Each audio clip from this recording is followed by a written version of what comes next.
भगवद्गीता जशी आहे तशी. अध्याय 9 राजविद्या राजगुह्य योग. श्लोक क्रमांक 11. अवजानन्ति मां मूढा मानुषीं तनुमाश्रितं परं भावं जानन्तो मम भूतमहेश्वरम्. शब्दार्थ. अवजानन्ति उपहास करतात, माम मला, मूढाहा मूर्ख लोक, मानुषीम मनुष्य रूपामध्ये, तनुम देह, आश्रितम धारण करून, परम दिव्य, भावम स्वरूप, अजानंतः न जाणता, मम माझे, भूत अस्तित्वातील सर्व गोष्टींचा, महा ईश्वरम परम अधिपती किंवा महेश्वर. भाषांतर. जेव्हा मी मानव सदृश रूपामध्ये अवतीर्ण होतो तेव्हा मूर्ख लोक माझा उपहास करतात. अस्तित्वातील सर्व वस्तूंचा परम अधीश्वर म्हणून माझे दिव्य स्वरूप ते जाणत नाहीत. तात्पर्य. या अध्यायातील पूर्वीच्या श्लोकाच्या वर्णनांवरून स्पष्ट आहे की भगवंत जरी साधारण मनुष्याप्रमाणे अवतीर्ण झाले तरी ते साधारण मानव नाहीत. संपूर्ण सृष्टीची उत्पत्ती, पालन आणि विनाश करणारे भगवंत साधारण मनुष्य असूच शकत नाहीत. तरीही असे अनेक मूर्ख लोक आहेत जे श्रीकृष्णांना महापुरुषाव्यतिरिक्त इतर काहीही मानत नाहीत. वस्तुतः ब्रह्मसंहितेत सांगितल्याप्रमाणे तेच आदिपुरुष भगवंत आहेत. ईश्वर किंवा नियंत्रक अनेक आहेत आणि एक ईश्वर दुसऱ्यापेक्षा मोठा वाटतो. भौतिक जगातील सामान्य व्यवस्थापनेत आपल्याला प्रशासक किंवा मार्गदर्शक आढळतो. त्याच्यावर सचिव असतो, त्याच्यावर मंत्री आणि त्याच्याही वर अध्यक्ष असतो. त्यांच्यापैकी प्रत्येक जण नियंत्रक असतो, परंतु एकाचे नियंत्रण दुसऱ्याद्वारे केले जाते. ब्रह्मसंहितेत सांगण्यात आले आहे की श्रीकृष्ण हे परमनियंता परमेश्वर आहेत. निसंदेह या भौतिक जगतात आणि आध्यात्मिक जगतातही अनेक ईश्वर आहेत, परंतु श्रीकृष्ण हे परमेश्वर आहेत.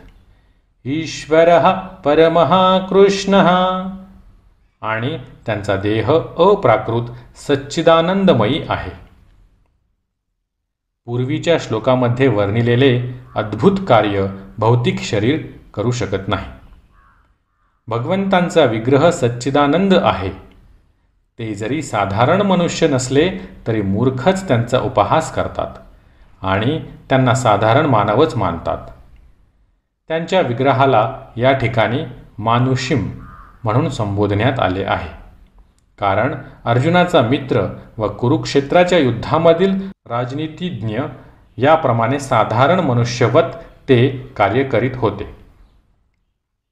अशा अनेक प्रकारे ते साधारण मनुष्याप्रमाणेच कार्य करीत होते, परंतु त्यांचे शरीर म्हणजे सच्चिदानंद विग्रह आहे. वेदांमध्ये याला पुष्टी मिळाली आहे. सच्चिदानंद रूपाय कृष्णाय. मी सच्चिदानंद रूप भगवान श्रीकृष्णांना वंदन करतो. गोपालतापनी उपनिषद 1.1. वेदांमध्ये इतर वर्णनेही आहेत. तम एकम गोविंदम. तुम्ही गायींना आणि इंद्रियांना आनंद देणारे गोविंद आहात. सच्चिदानंद विग्रहम. आणि तुम्ही सच्चिदानंद आहात. गोपालतापनी उपनिषद 1.35.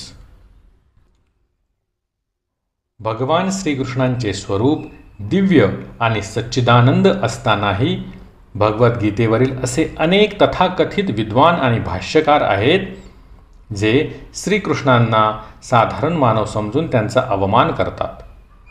विद्वान मनुष्य हा जन्मतःच आपल्या पूर्व सत्कर्मांमुळे प्रतिभावान असू शकेल, परंतु त्याचे ज्ञान अत्यल्प असल्यामुळे त्याला श्रीकृष्णांबद्दल अशी संकल्पना असते.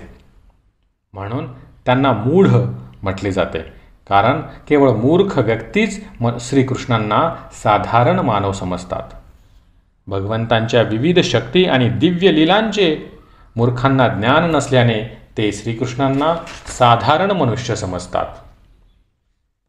त्यांना माहीत नसते की श्रीकृष्णांचे स्वरूप पूर्ण ज्ञान आणि पूर्ण आनंदमयी आहे. अस्तित्वातील प्रत्येक वस्तूचे ते स्वामी आहेत आणि कोणालाही ते मुक्ती प्रदान करू शकतात. श्रीकृष्णांच्या ठायी इतके दिव्य गुण आहेत हे त्यांना माहीत नसल्याने ते भगवान श्रीकृष्णांचा उपहास करतात. तसेच भगवंत आपल्या अंतरंगा शक्तीद्वारे या भौतिक जगतात अवतीर्ण होतात हे सुद्धा त्यांना माहीत नसते. ते भौतिक शक्तीचे अधिपती आहेत. अनेक ठिकाणी वर्णन केल्याप्रमाणे मम माया दुरत्यया भगवंत म्हणतात की माझी मायाशक्ती जरी अतिशय प्रबळ असली तरी ती माझ्या अधीन आहे आणि जो कोणी मला शरण येतो तो मायाशक्तीच्या तावडीतून सुटू शकतो. जर श्रीकृष्णांना शरण गेलेला जीव भौतिक शक्तीच्या प्रभावातून मुक्त होऊ शकतो तर संपूर्ण सृष्टीची उत्पत्ती, पालन आणि संहार करणाऱ्या भगवंतांचे शरीर आपल्याप्रमाणे प्राकृत कसे असू शकेल? म्हणून श्रीकृष्णांविषयीची ही कल्पना म्हणजे निव्वळ मूर्खपणा आहे. तरीही साधारण मानवाप्रमाणे प्रतीत होणारे भगवान श्रीकृष्ण हे सर्व अणू, परमाणूंचे आणि विराट विश्वरूपाचेही नियंत्रक असू शकतात. हे मूर्ख लोकांच्या बुद्धीपलीकडे असते. अतिशय प्रचंड आणि अतिसूक्ष्म वस्तू या त्यांच्या कल्पनातीत असतात. म्हणून ते कल्पना करू शकत नाहीत की मनुष्य देह धारण करणारे भगवंत एकाच वेळी अतिप्रचंड आणि अतिसूक्ष्म वस्तूंचे नियंत्रण कसे करू शकतात. वस्तुतः भगवंत जरी अनंत आणि सूक्ष्म वस्तूंचे नियंत्रण करीत असले तरी ते समग्र सृष्टीपासून अलिप्त असतात. त्यांच्या योगम ऐश्वर्यम अर्थात दिव्य अचिंत्य शक्तीबद्दल स्पष्टपणे सांगण्यात आले आहे की ते एकाच वेळी अनंत आणि सूक्ष्म वस्तूंचे नियंत्रण करू शकतात. हे जरी शुद्ध कल्पनेपलीकडे असले तरी याचा स्वीकार करतात, कारण त्यांना माहीत असते की श्रीकृष्ण हेच स्वयं पुरुषोत्तम श्री भगवान आहेत. म्हणून ते पूर्णपणे भगवान श्रीकृष्णांना शरण जातात आणि कृष्ण भावनाभावित भगवत भक्तीमध्ये युक्त होतात. भगवान श्रीकृष्णांच्या मानव रूपामध्ये अवतरित होण्याबद्दल निराकारवादी आणि साकारवादी यांच्यामध्ये बरेच मतभेद आहेत. परंतु कृष्ण विज्ञान समजण्याकरिता भगवद्गीता आणि श्रीमद भागवत हे अधिकृत ग्रंथ जर आपण विचारात घेतले तर आपल्याला समजू शकेल की श्रीकृष्ण स्वयं पुरुषोत्तम भगवान आहेत. जरी ते मानव रूपात भूतलावर अवतीर्ण झाले तरी ते साधारण मानव नाहीत. श्रीमद भागवताच्या 1.1.20 प्रथम स्कंधातील प्रथम अध्यायामध्ये शौनक आदी ऋषींनी श्रीकृष्णांच्या क्रियांबद्दल जिज्ञासा करताना म्हटले आहे की कृतवान किल कर्माणि सह रामेण केशवः अतिमर्त्यानि भगवान गूढ कपटमानुषः. भगवान श्रीकृष्णांनी बलरामासहित मानवाप्रमाणे क्रीडा केल्या आणि अशा प्रकारे गूढ रूपामध्ये त्यांनी अनेक असाधारण लीला केल्या. श्रीकृष्णांचे मानव रूपातील अवतरणे मूर्खांना गोंधळात टाकते. या भूतलावर असताना श्रीकृष्णांनी केलेल्या अद्भुत कृत्याचे अनुकरण कोणताही मनुष्य करू शकत नाही. वसुदेव आणि देवकी समोर जेव्हा श्रीकृष्ण प्रकट झाले तेव्हा ते चतुर्भुज रूपात प्रकट झाले. परंतु आपल्या मातापित्यांच्या प्रार्थनेमुळे त्यांनी साधारण बालकाप्रमाणेच द्विभुज रूप धारण केले. श्रीमद भागवतात 10.3.46 सांगितल्याप्रमाणे बभूव प्राकृतः शिशुः ते एका साधारण बालकाप्रमाणे, सामान्य मनुष्याप्रमाणेच झाले. या ठिकाणी पुन्हा सांगण्यात आले आहे की भगवंतांचे सामान्य मनुष्य म्हणून झालेले अवतरण हे त्यांच्या दिव्य विग्रहाचेच रूप आहे. श्रीमद भगवद्गीतेच्या 11व्या अध्यायातही सांगण्यात आले आहे की श्रीकृष्णांचे चतुर्भुज रूप पाहण्यासाठी अर्जुनानेही प्रार्थना केली. तेनैव रूपेण चतुर्भुजेन. चतुर्भुज रूप प्रकट केल्यावर अर्जुनाच्या याचनेवरून त्यांनी पुन्हा मनुष्याप्रमाणेच द्विभुज रूप धारण केले. मानुषम रूपम. भगवंतांची ही विविध रूपे निश्चितच साधारण मनुष्याची रूपे नाहीत. श्रीकृष्णांचा जे उपहास करतात आणि मायावादी तत्त्वज्ञानाने जे प्रभावित झाले आहेत ते श्रीकृष्ण हे साधारण मनुष्यच असल्याचे सिद्ध करण्यासाठी श्रीमद भागवतातील पुढील श्लोकाचा उल्लेख करतात. 3.29.21. अहम सर्वेषु भूतेषु भूतात्मावस्थितः सदा. भगवंत सर्व जीवांमध्ये उपस्थित आहेत. या विशिष्ट श्लोकाचे तात्पर्य आपण श्रीकृष्णांचा उपहास करणाऱ्या अनधिकृत व्यक्तींच्या भाष्यावरून समजून घेण्याऐवजी जीव गोस्वामी विश्वनाथ चक्रवर्ती ठाकूर यांच्यासारख्या वैष्णव आचार्यांकडून समजून घेतले पाहिजे. या श्लोकावर भाष्य करताना जीव गोस्वामी म्हणतात, श्रीकृष्ण आपल्या परमात्मा विभूतीद्वारे संपूर्ण चराचर प्राणीमात्रांमध्ये स्थित आहेत. म्हणून जो नवसाधक केवळ मंदिरातल्या भगवंतांच्या अर्च विग्रहाची आराधना करतो पण इतर जीवांचा आदर करीत नाही, तो व्यर्थच मंदिरातील विग्रहाची आराधना करीत आहे.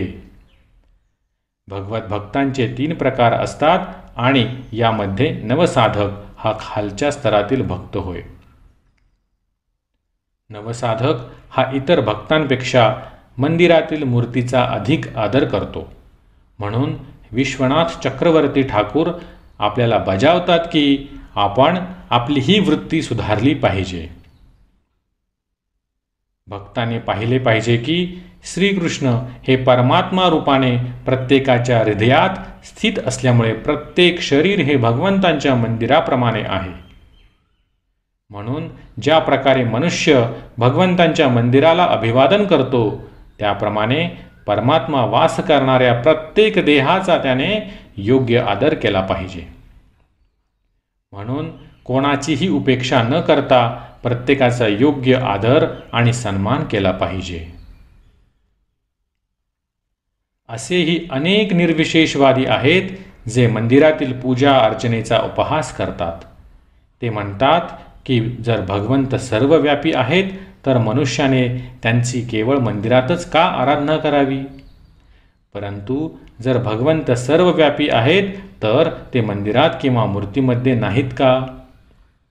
निर्विशेषवादी आणि सविशेषवादी जरी एकमेकांबरोबर नित्य वाद घालीत बसले तरी परिपूर्ण कृष्ण भावनाभावित भक्त जाणतो की ब्रह्मसंहितेत सांगितल्याप्रमाणे श्रीकृष्ण हे पुरुषोत्तम भगवान असले तरी ते सर्वव्यापी आहेत. गोलोक वृंदावन हे त्यांचे स्वतंत्र धाम असून ते नित्य तेथे वास करीत असले तरी आपल्या शक्तीच्या विविध अभिव्यक्तींद्वारे आणि विस्तारित रूपांद्वारे ते भौतिक आणि आध्यात्मिक जगतात सर्वत्र उपस्थित असतात. श्लोक क्रमांक 11 समाप्त. हरे कृष्ण कृष्ण कृष्ण हरे हरे हरे राम राम राम हरे हरे.